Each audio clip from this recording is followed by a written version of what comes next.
Student, this is our lecture number 14 of the subject of philosophy.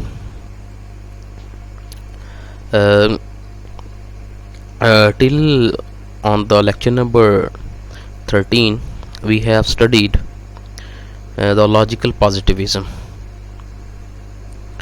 Now in this lecture we will study, you can say that, the criticism of the logical positivism, or you can say that it is an other movement that was emerged against the logical positivism or after the logical positivism.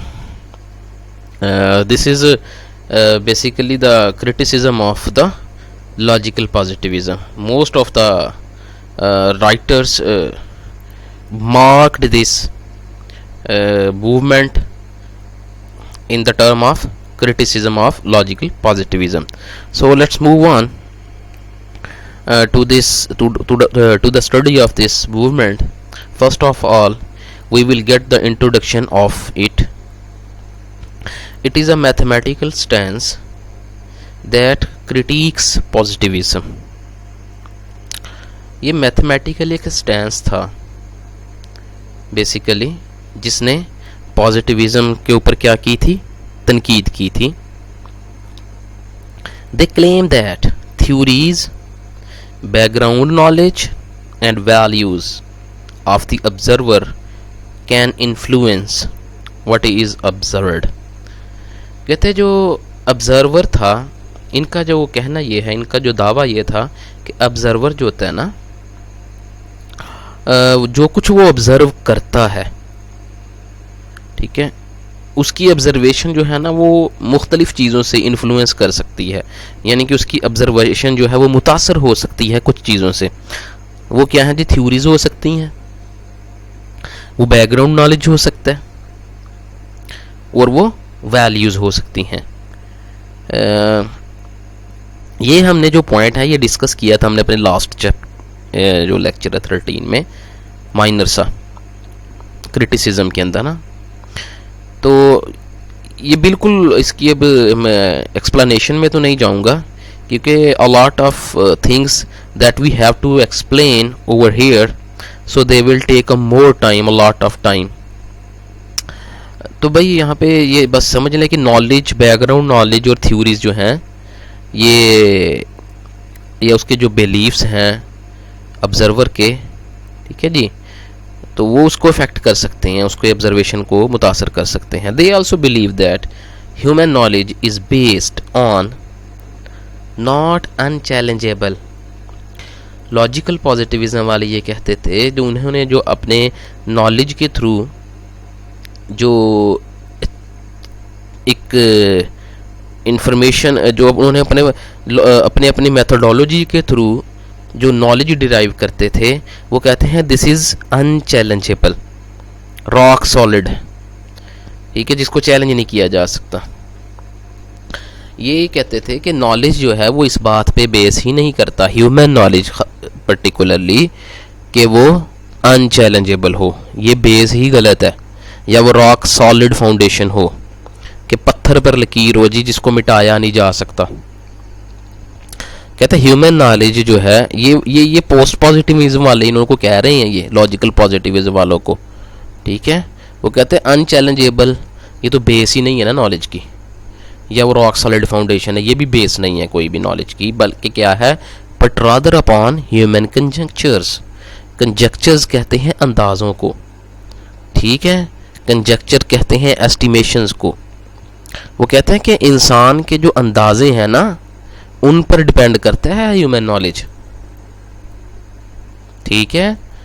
इस पे नहीं depend करता कि वो जी अनचैलेंजेबल है human knowledge या rock solid foundation है, बल्कि किस पे डिपेंड करता है ह्यूमन नॉलेज, ह्यूमन कंजक्चर्स पर, इंसानी अंदाजों पर. Who are the proponents of the post positivism? The number one is the greatest figure of this movement is the Karl Popper. The Karl Popper associated with the Vienna school in his early age, यह Vienna school के साथ ही attach हुआ था अपनी early as के अंदर, and worked on the philosophy of science, social philosophy, on metaphysics, criticism and influence. ये इसके जो है डोमेन्स हैं ये इसकी, जिसके अंदर इसने अपना काम सर अंजाम दिया। ठीक है, इसके बाद जो है वियना स्कूल ऑफ थॉट से ये सेपरेट हो गया था। ठीक है जी, जिसकी वजह से ये बड़ा एक प्रोमिनेंट फिगर जो है ना इसको कंसीडर किया जाता है अगेंस्ट लॉजिकल पॉजिटिविज्म के। तो ये इसकी डोमेन्स थी डिफरेंट जहाँ पे ये वर्क करता था। ही प्रपोज्ड द मेथड ऑफ फाल्सिफिकेशनिज्म। जी ये सबसे लॉजिकल पॉजिटिविज्म वालों की अगेंस्ट जो सबसे बड़ा स्टैंस है ना वो कार्ल पॉपर का, वो फाल्सिफिकेशन है। फाल्सिफिकेशन का मेथड उसने प्रपोज किया था। फाल्सिफिकेशन क्या है वो हम देख लेते हैं। A hypothesis is a scientific. जी हाँ, एक मफरूज़ा उसी वक्त ही साइंसी हो सकता है इफ़ एंड ओनली इफ़, अगर और सिर्फ अगर it has the potential to be refuted by same possible observations. कहते हैं अगर तो उसके अंदर जो है वो यानी कि उससे के अंदर इनकार करने का जो है पोटेंशियल मौजूद हो इन्हीं ऑब्जर्वेशंस के ज़रिए, यानी कि उसको जो है वो क्या उसे कहते हैं निगेट करने की जो पोटेंशियलिटी है वो उसके अंदर मौजूद हो इन्हीं ऑब्जर्वेशंस के ज़रिए। इन्हीं ऑब्जर्वेशन, सेम ऑब्जर्वेशन किसको कह रहा है, जिनके ज़रिए उन्होंने हाइपोथेसिस को क्या किया है, प्रूव किया है। वो कहता है एक किसी भी हाइपोथेसिस का साइंटिफिक होना जो है ना उसके नज़दीक, ठीक है, वो इसी तरह ही मुमकिन है। वो कहता है हम किसी भी हाइपोथेसिस को साइंटिफिक सिर्फ उसी वक्त ही कह सकते हैं जब उसके अंदर जो है वो इन्हीं ऑब्जर्वेशंस के ज़रिए अपने इनकार करने की पोटेंशियल उसके अंदर मौजूद हो। ठीक है, इन्हीं ऑब्जर्वेशन के ज़रिए उसका इनकार किया जा सके या इसका पोटेंशियल मौजूद हो उस हाइपोथेसिस के अंदर कि जिसको झुटलाया जा सके ऑब्जर्वेशंस के ज़रिए, इन्हीं ऑब्जर्वेशंस के ज़रिए, वो ही साइंटिफिक होगा।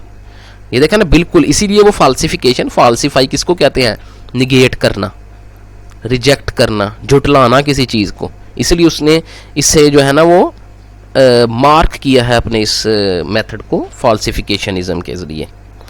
ही did not agree with their emphasis on meaning and verification. Logical positivism वालों का जो एम्फेसिस था ना मीनिंग और वेरिफिकेशन का, ये उससे एग्री नहीं करता था। ठीक है, ये कहता था ये वेरिफिकेशन जो है ना ये ठीक नहीं है बल्कि फाल्सिफिकेशन होनी चाहिए। कोई वो कहते थे जी वो जो साइंटिफिक, वो हमने देखा ना पीछे कि वो कहता जी प्रूवेबल हो गया जो ऑब्जर्वेशन के ज़रिए उसका ट्रू होना उसका फॉल्स होना उसके ऑब्जर्वेशन से साबित होगा। ये कहता था नहीं भाई ऐसा नहीं है, बल्कि उसकी फाल्सिफिकेशन से उसका साइंटिफिक होना साबित होगा। ठीक है, अगर तो वो झुटलाया नहीं जा सकता तो वो साइंटिफिक नहीं है ना। ये एक अजीब सी ये चीज़ देखेंगे आगे एग्जाम्पल में कैसे बयान करता है।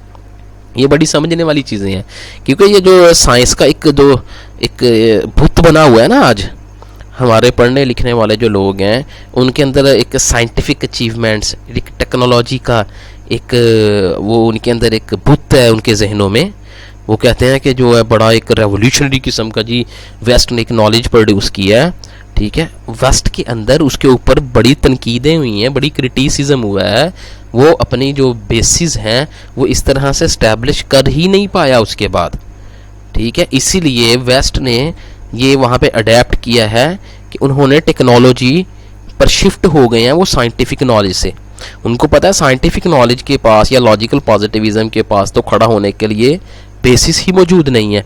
उन्होंने फौरी तौर पर ये रिएक्ट किया, उन्होंने अपने नॉलेज को छोड़कर उन्होंने मटीरियल मॉडिफिकेशन के अंदर जो है ना एज अ टेक्नोलॉजी, जिसको हम टेक्नोलॉजी कहते हैं, वो क्या है बेसिकली वो मटीरियल मॉडिफिकेशंस हैं, वो उन्होंने वो टेक्निक्स अपना ली। ठीक है जी, तो scientific theorizing based on the inductive generalization from observation of numerous cases is insupportable. जी साइंटिफिक जो थ्योराइजिंग वो कहता है किस पे बेस करती है, इंडक्टिव जर्नलाइजेशन। इंडक्टिव जर्नलाइजेशन का मतलब हमने वो पीछे पढ़ा था ना कि वो आप जो है वो इंडक्ट करते हैं, उसको फिर आप जर्नलाइज करते हैं। वो जो मैंने चिड़ियों वाली जो आपको एग्जांपल दी थी कि वो उड़ती है वो क्योंकि वो पर रखती है, ठीक है। वो कहता है जो है ना वो फिर आपने उसको जर्नलाइज कर दिया था कि सारे हर वो चीज़ जो पर रखती है वो उड़ती है। तो ये कहता है वो इंडक्टिव जर्नलाइजेशन पे बेस होती हैं साइंटिफिक थ्योराइजेशन। वो कहाँ से आती हैं आपके पास इंडक्टिव जर्नलाइजेशन? वो ऑब्जर्वेशन से आती हैं, बहुत सारे केसेस की, डिफरेंट केसेस को आप देख सकते हैं उसके अंदर। मैंने आपको इसलिए कहा था कि आपने 100 चिड़ियों के केस को देखना है, उसको ऑब्जर्व करना है, फिर आपको ये चीज़ ठीक है हासिल होगी। वो कहता है इज़ इनसपोर्टेबल, वो साइंटिफिक थ्योरी को सपोर्ट करते हैं ये सारी की सारी केसेस। कहता है a hypothesis that survives the ordeal of फाल्सिफिकेशन। ये उसने अब अपनी बात की है। वो कहता है एक जो हाइपोथेसिस है वही सरवाइव करता है, हाइपोथेसिस वही है जो कि फाल्सिफिकेशन के एक कठिन क्या उसको कहते हैं मरहले पर सरवाइव करता है।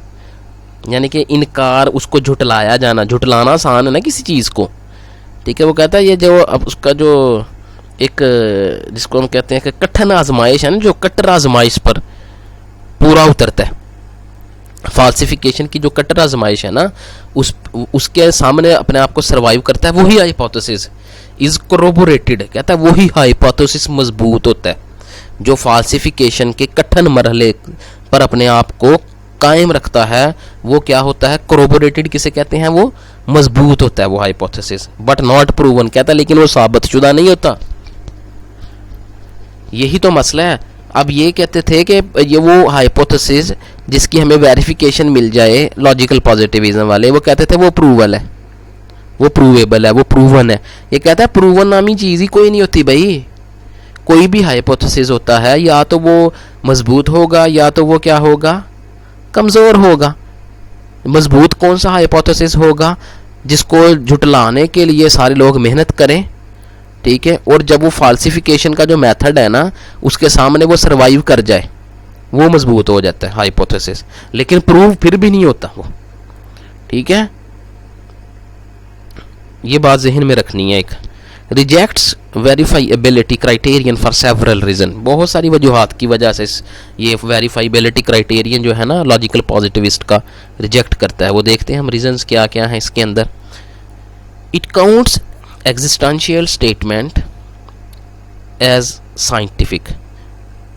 एग्जिस्टेंशियल स्टेटमेंट्स को ये मानता है साइंटिफिक। जैसे कि यूनिकॉर्न एग्जिस्ट। यूनिकॉर्न्स किसे कहते हैं?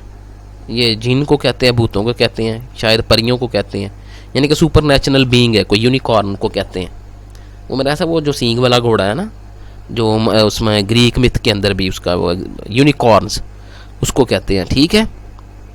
वो कहते हैं एक बंदा ये एक जुमला है कि यूनिकॉर्न्स एग्जिस्ट करते हैं, यानी कि वो मौजूद होते हैं, वो वजूद रखते हैं।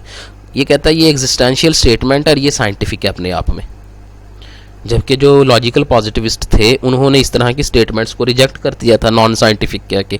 ये कहता है कार्ल पॉपर कि वो साइंटिफिक है ये वाली स्टेटमेंट। इवन दो कहता है हत्ता के यहाँ जब तक के क्या हाँ there is no way of definitely showing that they are false.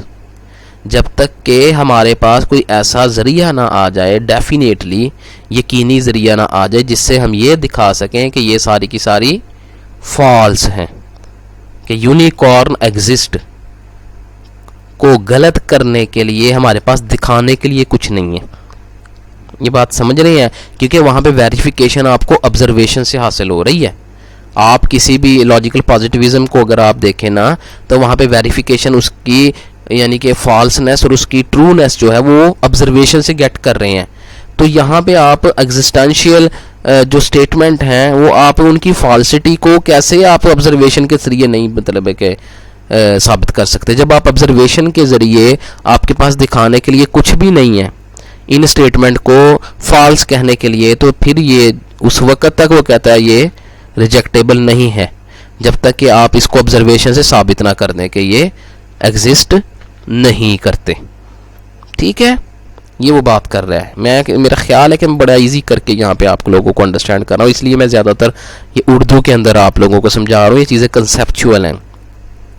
If one has failed to see the unicorn in a particular place, कहता है अगर एक कोई शख्स है वो नाकाम हो गया, या वो साइंटिस्ट है वो नाकाम हो गया ऑब्जर्व करने में यूनिकॉर्न को किसी एक ख़ास जगह पे, मतलब वो जब आप लॉजिकल पॉजिटिविस्ट वालों से कहेंगे जी, अगर वो कहता है जी नहीं जी हमने तो यहाँ भी देखा, हमने वहाँ भी देखा, हमें तो यूनिकॉर्न कहीं नहीं मिला।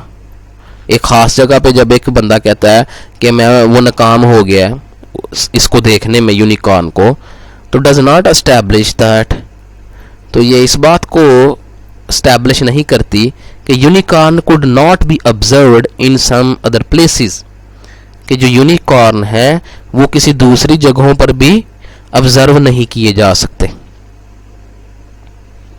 यार ये समझने हैं आप लोग, इसको देख लें। बेसिकली कार्ल पॉपर कह रहा है कि इन्होंने जो प्रोडक्शन ऑफ नॉलेज है ना उसकी एक्टिविटी को ही निगेट कर लिया, क्योंकि जब एक बंदे ने यही तस्लीम कर लिया वो चीज़ एग्जिस्ट ही नहीं करती, तो वो उसको इंक्वायर कैसे करेगा, वो इसको इन्वेस्टिगेट कैसे करेगा। तो इन लोगों की इस वजह से इन चीज़ों पे जो है ना ज़द पड़ी है कि लोगों ने एग्जिस्टेंशियल स्टेटमेंट्स के हवाले से ऑब्जर्वेशन या वो क्या उसे कहते हैं ट्राई करना जो है ना वो छोड़ दिया।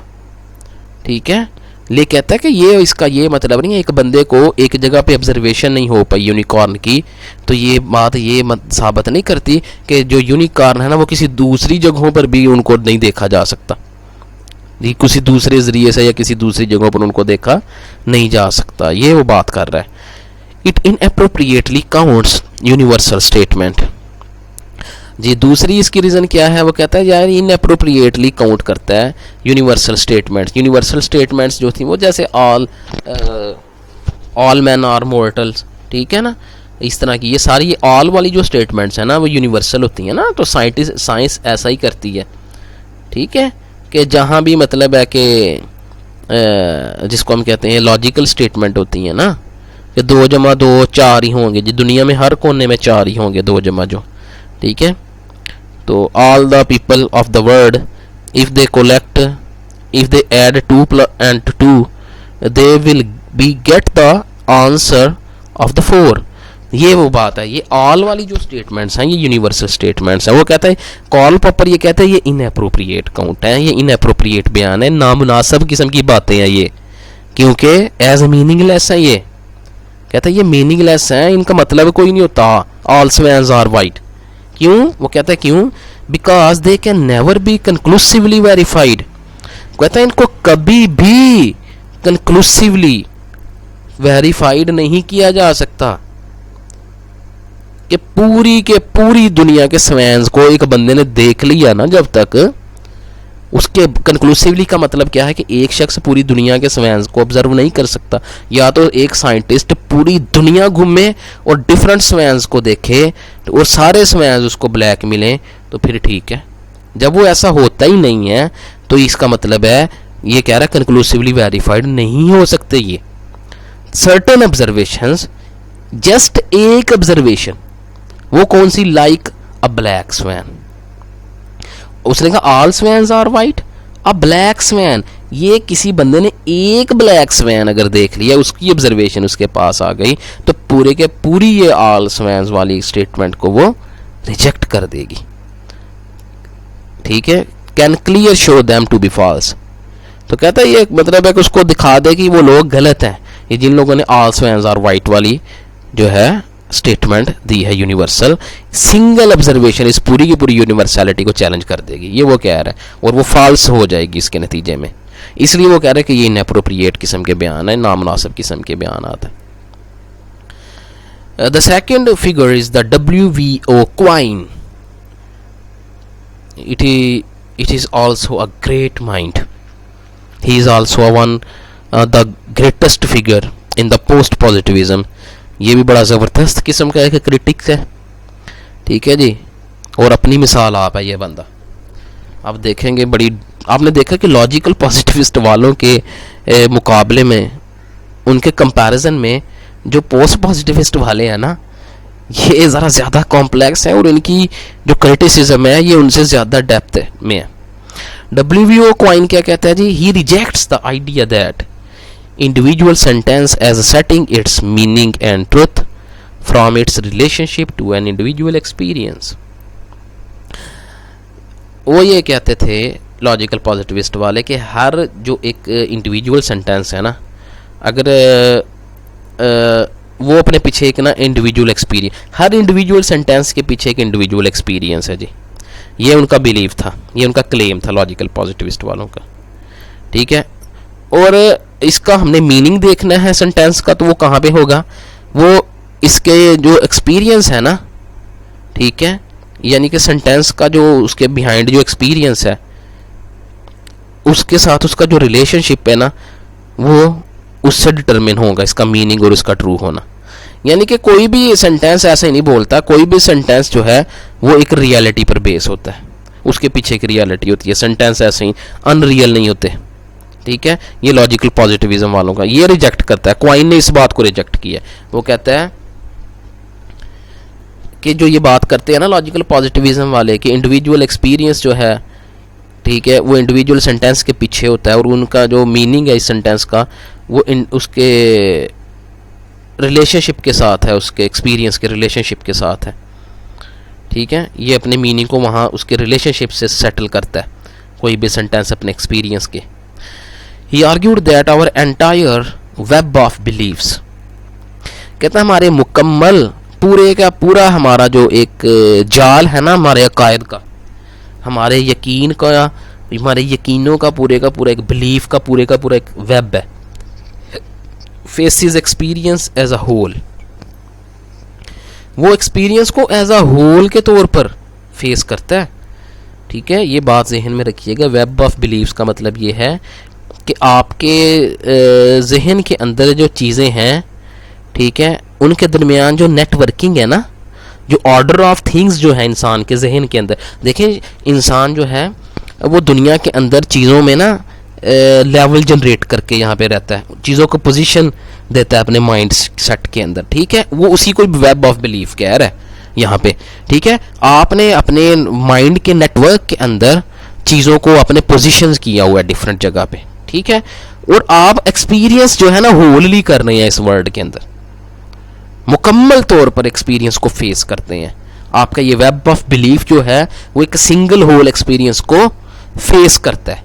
For example, there are flying saucers, saucer कहते हैं उड़न तश्तरियों को। एक तो सेंटेंस ये है, कहते हैं देयर आर फ्लाइंग सॉसर्स, वहां पर उड़न तश्तरियां उड़ रही हैं। दूसरा जुमला क्या है, दूसरा, आई सा हेडलाइट्स रिफ्लेक्टेड ऑफ क्लाउड्स, मैंने देखी बादलों से लाइट को निकलता हुआ मैंने देखा है, ठीक है। दूसरा जुमला ये है। अब ये दो डिफरेंट वेब ऑफ बिलीफ्स हैं। इसकी एग्जांपल हम जो है ना वो देखेंगे बड़े एक्सप्लेन्ड वे के अंदर, जो आगे इसने अपनी बयान की हुई है। यहाँ से पहले से जस्ट एक व्यू ले ले। कहता है अब choice of which to believe, हम दोनों में से हमने चॉइस हमारी किस पे, हमने किस पे यकीन करना है, ये इस चीज़ की जो चॉइस है, यकीन का जो इंतखाब है, विल डिपेंड कि मैं किस पे यकीन करूं, ये मेरे पास चॉइस है दोनों में, ठीक है। विल डिपेंड, वो डिपेंड करेगा on which other beliefs we are committed, ठीक है ना। मतलब एक्सपीरियंस हुआ, एक ही सिंगल एक्सपीरियंस है, एक बंदा एक बिलीफ सिस्टम उनको फ्लाइंग सॉसर्स कह रहा है, दूसरा उसको reflected headlight reflected of clouds. देखें एक एक्सपीरियंस सेम ही हो रहा है, समझ रहे हैं ना बात को, ठीक है। लेकिन एक बंदा उसको उड़न तश्तरियों के वर्ड्स में डिस्क्राइब कर रहा है, दूसरा उसको रिफ्लेक्टेड हेडलाइट्स के वर्ड्स में डिस्क्राइब कर रहा है। अब दोनों ने अपने अपनी बेस पे चॉइस की। ये चॉइस किस पे बेस पे हुई है कि जिन बिलीव्स के साथ हम कमिटेड हैं, ये उसकी बेस पे चॉइस होगी कि दोनों में से कौन सा सेंटेंस आपने चूज करना है। वो आपके बिलीफ जो सिस्टम है ना, वो वेब ऑफ बिलीफ जो है जिसके साथ आप कमिटेड हैं, वो आपको उस पे वो आपको यानी कि चॉइस करवाएगा इसमें। तो डिस्क्रिप्शन ऑफ थिंग्स एज पोजिट्स, पोजिट्स का मतलब क्या है, प्रेजेंटेशन ऑफ थिंग्स। जैसे मैंने आपको कहा, ठीक है, कि हमने वेब ऑफ बिलीफ जो है उसके अंदर हमने ऑर्डर दिया होता है डिफरेंट थिंग्स को, ठीक है। जितनी दुनिया के अंदर अशिया हैं उसको हमने अपने बिलीफ्स के अंदर एक स्पेशल पोजीशंस दी होती हैं, ठीक है। तो ये पॉजिट्स उसको कहते हैं पोजीशन ऑफ या प्रेजेंटेशन ऑफ थिंग्स या एस्टैब्लिशिंग अ व्यू पॉइंट, ठीक है। व्यू पॉइंट भी उसी से मिलता जुलता है। For predicting future experience in the light of past experience, ठीक है। यानी कि फ्यूचर जो एक्सपीरियंस को प्रिडिक्ट करने के लिए माजी की तजर्बे की रोशनी में मुस्तकबिल के तजर्बे को प्रिडिक्ट करने के लिए physical objects are conceptually imported into the situation.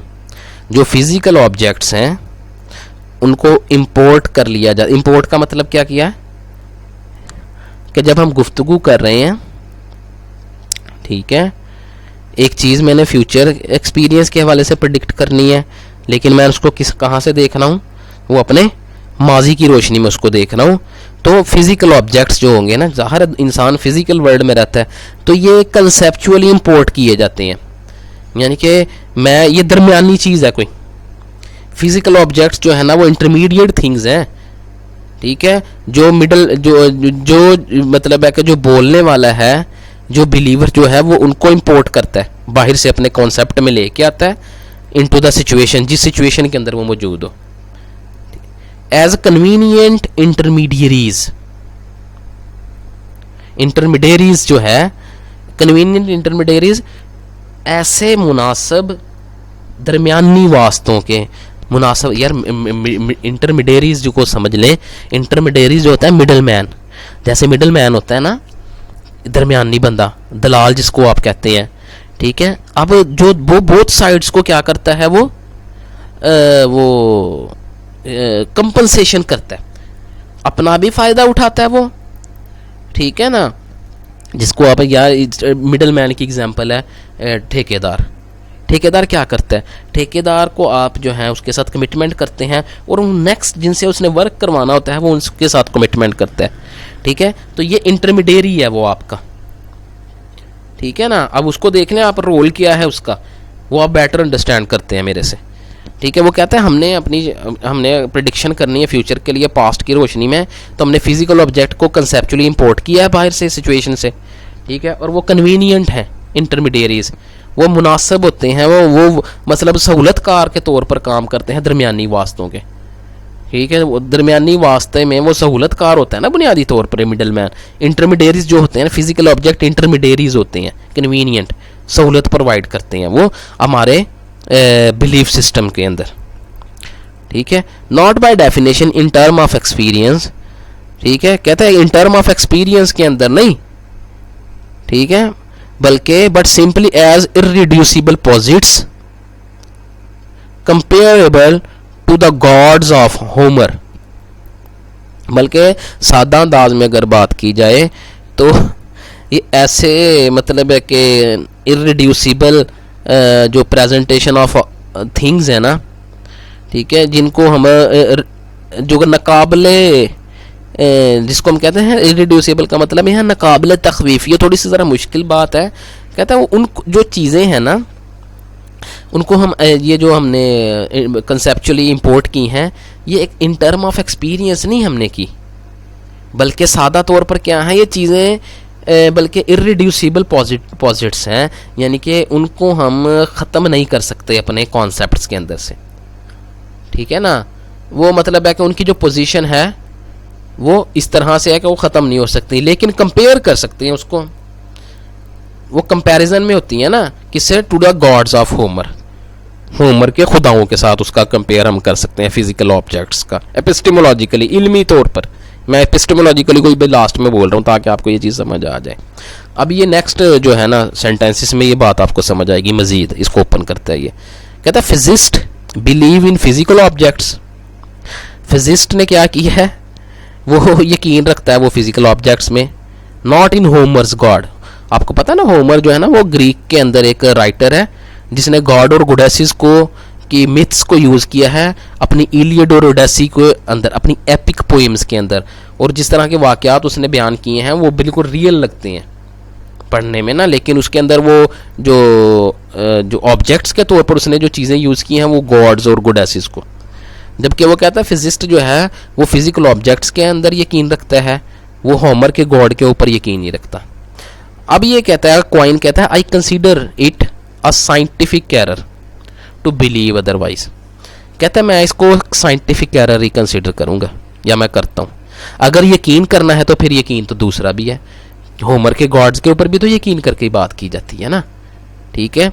तो जब फिजिस्ट का यकीन ही फिजिकल ऑब्जेक्ट में है तो होमर के गॉड पे भी यकीन होना चाहिए, वो भी तो यकीन ही की बात करते हैं ना, मिथ के ऊपर यकीन है, ठीक है। इसलिए वो कहता है ये एक साइंटिफिक एरर है, इसको सोचना चाहिए इन लोगों को। These physical objects and gods, अब वो कंपैरिजन करने लगा है, वो कहता है ये वाले फिजिकल ऑब्जेक्ट्स और गॉड्स, यानी कि फिजिकल ऑब्जेक्ट्स जिन पे फिजिस्ट बिलीव करता है, और गॉड्स होमर के गॉड जिन पे एक जो ट्रेडिशनल मैन है, पुराने वक्तों का इंसान है, उस पर बिलीव करता है, are different in degree not in kind epistemologically. वो कहता है इल्मी तौर पर इन दोनों में पता क्या फ़र्क है, इन दोनों में फ़र्क डिग्री का है, काइंड का नहीं है। डिग्री और काइंड में डिफरेंस याद रखिएगा। Same category but at the different level के ऊपर चीज़ें, ये पॉजिट्स की बात कर रहा है यहाँ पे वो, ठीक है ना। हमने कहा था ना कि आप पोजीशन देते हैं, आप प्रेजेंटेशन देते हैं अपने माइंड के अंदर चीज़ों को एक ऑर्डर देते हैं। वो कहता है कि अब लेवल की बात कर रहा है। डिग्री किसको कहते हैं कि अगर चीज़ें मुख्तलिफ लेवल पे हों एक ही कैटेगरी में, कैटेगरी सेम है लेकिन लेवल उनके डिफरेंट है, तो ये डिग्री होगी। तो काइंड क्या है, वो डिफरेंट कैटेगरीज हो जाती हैं सेम थिंग की, एक ही चीज़ है लेकिन उसकी कैटेगरीज दो बना दी हैं, तो ये काइंड होगा। जबकि एक ही कैटेगरी लेकिन लेवल दो हैं उसके, ठीक है। इसलिए उसने कहा कि ये फिजिकल ऑब्जेक्ट्स और गॉड्स है ना, इनकी कैटेगरी एक है लेकिन लेवल डिफरेंट है। वो क्यों हो गए हैं लेवल डिफरेंट, अभी वो बताएगा। इल्मी तौर पर ना सिर्फ ये, both sort of entities enter into our conception only as cultural posits. कहता है उसकी वजह ये है कि जब गॉड्स की मिथ का जो कल्चर था ना, ठीक है, ये दोनों के दोनों कल्चरल पॉजिट्स हैं। यानी कि एक वक्त था जब ग्रीक गॉड्स की मिथ जो थी ना वो सुपीरियर थी और वो जो थी ऑब्सोलीट हो गई। अब किसका कल्चर आ गया, अब साइंटिफिक कल्चर है, मटेरियलिस्टिक कल्चर है, ठीक है। इसलिए फिजिकल जो ऑब्जेक्ट्स हैं वो आपके कंसेप्शन के अंदर एंटर हो गई हैं। इसलिए वो बात करता है कि myth of a physical objects is epistemologically superior.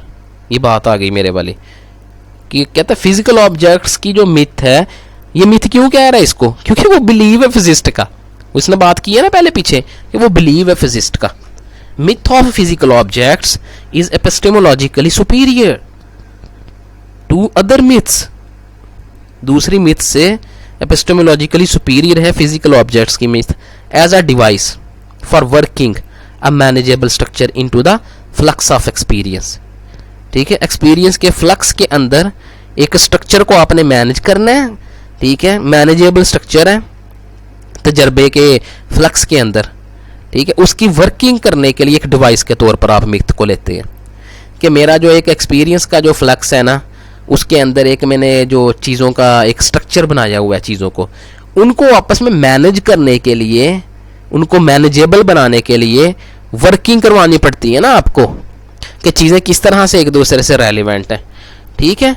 तो इसके लिए आप डिवाइस के तौर पर यूज़ करते हैं मिथ्स को।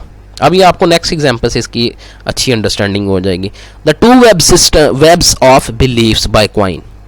जी, दो वेब्स सिस्टम यहाँ पे उसने बताए हैं, वेब्स ऑफ बिलीव्स। कंपेयर करेगा वो यहाँ पे। नंबर 1 इज देखते हैं कि B1 a bolt of lightning killed the king. देखें, ये एक हमने स्टेटमेंट बना ली, ये हमारा बिलीव है, ठीक है।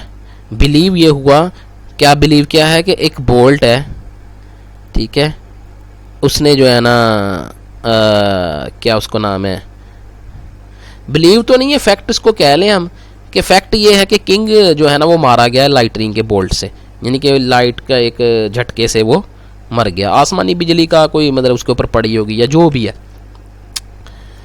सेकंड जो है ना इसका, अब ये देखें, ये वेब ऑफ बिलीफ बनने लगे। अब देखें, पहले हमने एक जो है ना अपना बिलीफ बनाया या बिलीफ अपने इजहार किया, अ bolt of lightning killed the king. अब ये वेब होने लगी है, इसकी नेटवर्किंग होने लगी है कि चीज़ें किस तरह से मतलब है कि वो पोजीशंस या प्रेजेंटेशन उनकी किस तरह से हमारे माइंड के अंदर। पहला बिलीव ये वेब सिस्टम है, पहला वेब ऑफ बिलीफ आपको बता रहा हूँ, ठीक है। The king offended Zeus, king ने क्या किया था, ज़ीउस की नाफरमानी की। B3 क्या कहता है, Zeus punishes those who offend him, Zeus उनको सजा देता है जो उसके का इनकार करते हैं। B4 कहता है Zeus is the God of light. बात समझ रहे हैं कि एक जो थी आपने एक बिलीफ बनाया, अब उस बिलीफ को आप जिसको हम कहते हैं कि वो उसकी एक्सप्लेनेशन के लिए या उसकी एस्टैब्लिश के लिए आप डिफरेंट किस्म के वो फिजिकल ऑब्जेक्ट्स को लेके आ रहे हैं, ठीक है ना। आपने ज़्यूस को ले आए, ठीक है, स्पोर्टिंग सब्जेक्ट, ये स्पोर्टिंग फिजिकल ऑब्जेक्ट्स, और इंटरमीडिएरी हैं सारे के सारे, इंटरमीडियरीज हैं सारे, ठीक है ना। कि आपने उसको चलते चलते आपने जो बिलीफ अपना सिस्टम था वो पूरे का पूरा वेब ऑफ बिलीफ को आपने प्रेजेंट किया through the by taking the different objects into your concept. ये पहला बिलीफ सिस्टम हो गया, ठीक है। अब सेकंड देखते हैं, B1 a bolt of lightning killed the king, पहला जुमला आ गया वही, ठीक है। King's body conducted electricity to the ground. अब देखें ये सेकंड बिलीफ सिस्टम शुरू हुआ है, ठीक है। आपने कहा कि जो है ना लाइटनिंग ने मार दिया किंग को। पहले अब पहला बिलीफ था कि वो ज़्यूस की तरफ आप चले गए, डायरेक्ट हो गए। अब यहाँ पे आप चूंकि मटेरियल कल्चर के अंदर है तो यहाँ पे बिलीफ आपका मूव होगा मटेरियलिस्टिक चीज़ों की तरफ। वो कह रहा है king's body conducted electricity to the ground, king की का जो जिस्म था, ठीक है, वो उसमें से इलेक्ट्रिसिटी पास हो गई थी ग्राउंड के अंदर, ठीक है। वो कंडक्टिव था, वो मूसल था, उसके अंदर इलेक्ट्रिसिटी गुजर सकती थी। लाइटनिंग इज इलेक्ट्रिसिटी, ठीक है। ऊपर लाइटनिंग की बात की, फिर आपने दूसरी बात की कि जो जिस्म है ना उसकी जो बॉडी है उसके अंदर से इलेक्ट्रिसिटी गुजर सकती है। तो आप या तीसरे नंबर पे क्या कह रहे हैं, B3 lightning is electricity, lightning है वो इलेक्ट्रिसिटी होती है। तो B4 क्या है, electricity is electron in motion. Belief system क्या हुआ, पहला बिलीफ सिस्टम ये था कि ज़्यूस जो था गॉड था, वहाँ पे आपने गॉड का बिलीफ सिस्टम था आपका, वेब ऑफ बिलीफ आपकी जो गॉड ओरिएंटेड थी, जो आपने कल्चर से ली है, कल्चरली पॉजिट थी आपके कल्चर, उस जहाँ आपने आँख खोली है उस कल्चर के अंदर वो चीज़ थी, वो आपकी जो थी वो एक जिसको हम कहते हैं कि आपके नॉलेज को उसने जो है वो एस्टैब्लिश किया है, ठीक है। सेकंड जो है इसके अंदर आप उस कल्चर में लिव कर रहे हैं जहाँ पर मटेरियलिज्म जो है वो मतलब है कि पेनिट्रेटेड है, ठीक है। तो यहाँ से आपने जो डेथ है इसकी जो काज है वो मटेरियल को आपने उसके अंदर मटेरियल के अंदर जो है प्रूव की है। वहाँ पे उसकी जो कॉज ऑफ डेथ है वो ज़्यूस है, यहाँ पे उसकी कॉज ऑफ डेथ है वो मैटर है। Electron is also a type of matter, ठीक है। अपनी एंडिंग के अंदर मटेरियल ही है ना इलेक्ट्रॉन, तो यहाँ पे आपने वो साबित किया। Number third is the Thomas Kuhn. Thomas Kuhn की बड़ी इंपॉर्टेंट बुक है the structure of scientific revolution. It is a very important book, ठीक है। हमारे जितने भी साइंस पढ़ने वाले स्टूडेंट्स हैं उनको इससे थोड़ा सा अवेयर होना चाहिए इस बुक से, और बड़ी क्रिटिकल ये बुक है। ही आर्ग्यूड अगेंस्ट पॉजिटिविज्म, इसने पॉजिटिविज्म की आर्ग्यू क्या किया, that science does not progress in a linear and constant fashion विया एन एक्यूमुलेशन ऑफ नॉलेज। जी, लोगों का हमारे यहाँ भी यही अकीदा है कि जी इंसान ने ना पहली दफ़ा टायर बनाया तो टायर बनाता बनाता बनाता बनाता इंसान तरक्की करता गया, इल्म पीछे इसका इकट्ठा होता गया, एक्यूमुलेट करता गया, तरक्की होती रही इल्मी तौर पर। आज का इंसान इस जगह पे पहुंचा आके कि वो हवा में जहाज़ उड़ाने के काबिल हो गया, ठीक है।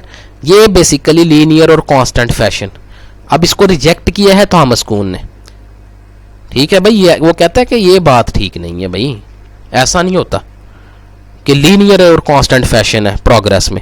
साइंस जो है ना वो लीनियर ही प्रोग्रेस करती है, एक के बाद दूसरा तीसरा चौथा, ऐसे नहीं, बल्कि क्या है, but proceeds with in a scientific paradigm. बल्कि वो साइंटिफिक पैराडाइम के अंदर प्रोसीड करती है। ये पैराडाइम क्या है? अब a set of fundamental theoretical assumptions that guides the direction of inquiry. Fundamental theoretical assumptions का सेट होता है ये, यानी कि एक नज़रियाती बुनियादी नज़रियाती मफरूज़ात हैं, उनका एक सेट है जो क्या करता है आपका guides the direction of inquiry. आपकी डायरेक्शन जो है इंक्वायरी की उसको गाइड करता है, उसकी रहनुमाई करता है। Determines the standard of truth, ठीक है, आपके ट्रूथ के जो स्टैंडर्ड हैं उनको डिटर्मिन करता है। And defines a scientific discipline, और एक साइंटिफिक डिसिप्लिन को डिफाइन करता है at any particular period of time, किसी खास वक्त के अंदर, किसी खास टाइम के पीरियड के अंदर ये काम करता है। सारे set of fundamental theoretical assumptions जो हैं वो एक खास पीरियड की होंगी, ये बात जहन में रखिएगा, ठीक है। यानी कि एक दौर होता है, इसका मतलब ये है कि लीनियर तौर पर जो है ना प्रोग्रेस नहीं करती साइंस जो है वो सर्कुलेशंस के अंदर प्रोग्रेस करती है।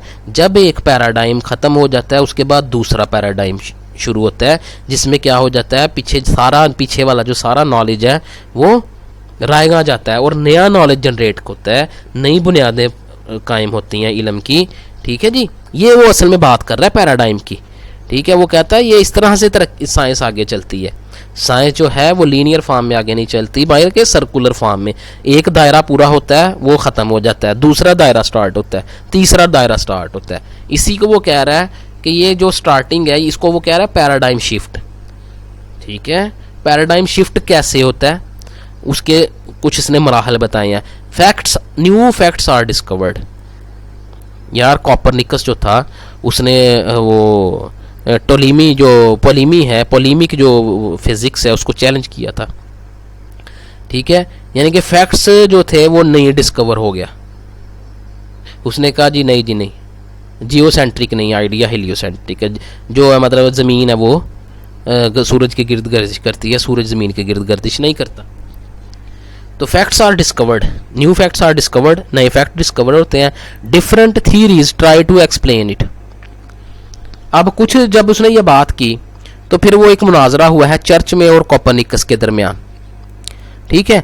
उन्होंने थ्योरियाँ ऐसी पेश की जिन्होंने उसको निगेट किया।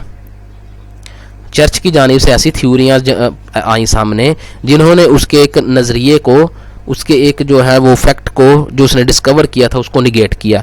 और कुछ थ्योरियाँ ऐसी आई जो उसकी फेवर में गई, जो कोपरनिकस ने बयान की, ठीक है। कंपटीशन आ गया फिर, ठीक है। एक कंपटीशन की फिजा पैदा हो जाती है, ठीक है, जो कि एक लीड करती है पोजीशन को, यानी कि दोनों में एक टकराव चलता रहता है। इसके लिए कोपरनिकस के बाद गैलीलियो ने यह काम संभाला। कुछ लोग पैदा हो गए ना, फिर उसकी वजह से कुछ लोग अट्रैक्ट हुए हैं जो कोपरनिकस ने काम किया है। तो मुखालिफ थ्योरियाँ और फेवरेबल थ्योरियाँ जो जनरेट हो गई और दोनों कंपटीशन में आगे बढ़ी हैं। One generally accepted the theory becomes paradigm. कहता है जब जो नई थ्योरीज हैं, जब उन इतनी ज़्यादा वो कंपटीशन में स्ट्रांग हो जाएं, उनकी स्ट्रेंथ बन जाए, वो compete करते करते, क्योंकि गैलीलियो ने मुनाजरा हरा दिया था उसको, चर्च को, ठीक है, इसके अकॉर्डिंगली, इसलिए उसे हेलियोसेंट्रिक आइडिया ऑफ यूनिवर्स उसने